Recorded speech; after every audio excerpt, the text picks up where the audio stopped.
Let me start by thanking the organizers of this occasion. I've sat for a few minutes and I've been thoroughly moved. I've used the occasion to send a number of messages to my colleagues in Kenya that a powerful thing is going on in Uganda, and that in the fullness of time, we Kenyans and I hope East Africans must embrace what is happening in Uganda.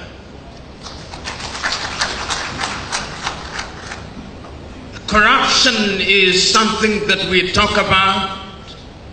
It is something that we complain about. It is something whose negative impact we recognize. It is something that even the corrupt acknowledge is a bad thing. But the irony and the tragedy at once is that those who engage in corruption love it.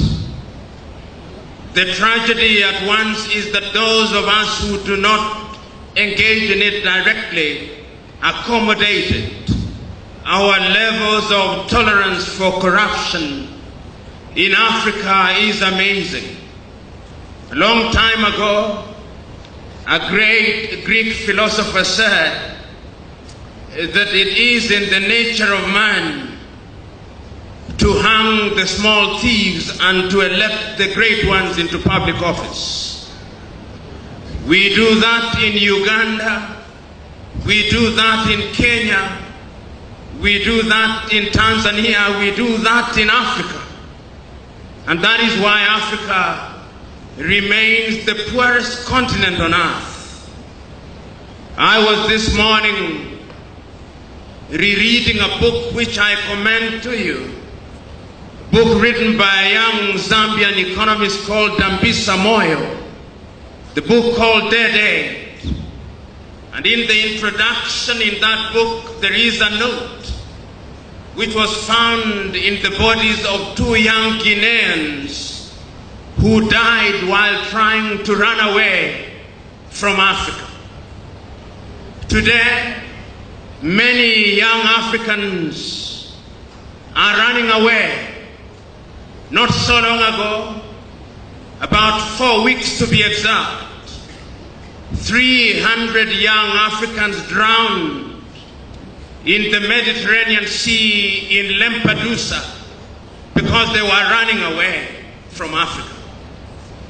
Not so long ago, about 3 weeks to be exact, another group of young Africans drowned next to the island of Malta because they were running away from Africa. When you look at Africa today, whether you are looking at Uganda, Kenya, Tanzania, Nigeria, or indeed any country in Africa, our richest men and women are the men and women who occupy public office. We live in a continent where we celebrate thieves and vilify good men and women. That is the tragedy of Africa. While every other continent in the recent past has moved in the right direction, Africa still remains, in the words of Tony Blair, as the scar in the conscience of humanity. We live in a continent today where, as the young man has said, our young women, upon attaining puberty, cannot afford sanitary pads. But our public servants have iPads which they do not know how to use. We live in a continent today where our leaders who preside over our health sectors have no faith in the health sector. When they are sick and their families are sick, they run away to seek treatment in Germany, in France, in the United Kingdom, in South Africa and India. Even our health ministers don't have faith in our health departments. We live in a country and countries today where the political leadership have no faith in the education sector. They bring unto us what they call free primary education or universal primary education, but they can never dare take their children to those schools. We live in countries where we claim that agriculture is the backbone of our societies, but we do not use technology to produce crops. Africans are dying younger than they were dying 50 years ago. We live in a country where Africans will energetically seek to amend the Statute of Rome while there is war in Mali, while there is war in Mauritania, while there is no peace in Somalia, while there is no rest in Eritrea. Africa is a tragic continent. And I want to submit to you that corruption is the source of all these.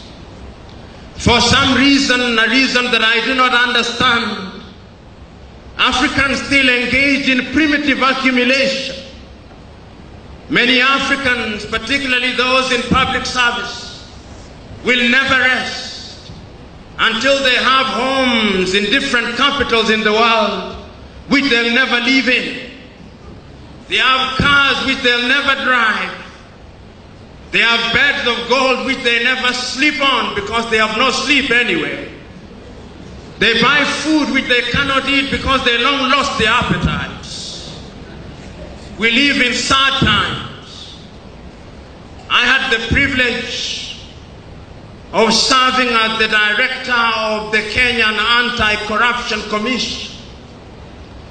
But it would appear that I did not understand my brief well. Upon being appointed, I assumed that my mandate was to go out there and fight the corrupt. But the truth was that I was not supposed to fight corruption. I was supposed to appear to be fighting corruption. Immediately, me and my team tried to fight corruption. The parliamentarians, in their wisdom and in my own view, in their lack of wisdom, used the occasion of the amendment of the law to disband the organization and to send myself and my 4 directors out of office. The history of anti-corruption crusaders in Africa is one and the same. Their mortality rate in office is very short. Before I was victimized, before my victimization, Nuhu Ribadu before me had been victimized in Nigeria. Before I was victimized, McCarthy had been victimized in South Africa and his scorpions disbanded.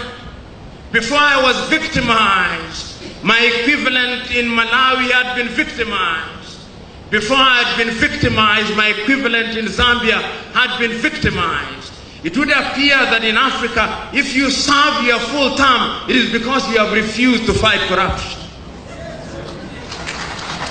So the question that we must ask here and now, on an occasion such as this, what must Africa do going forward? It gives me great joy that you Ugandans have moved from the drawing table and you have now chosen to go out there to do that which is right and good.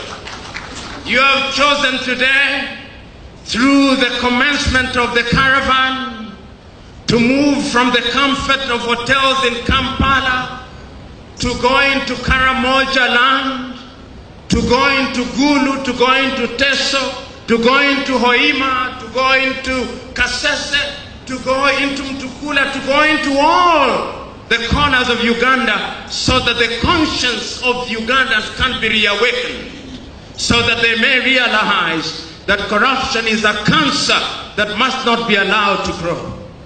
But I want to use this occasion to remind you that it's not going to be easy. The children of darkness, who are the perpetrators of corruption, have one advantage over the children of light. They are well organized. They are prepared to kill. They are prepared to do anything on earth to ensure that their ill-gotten wealth is retained.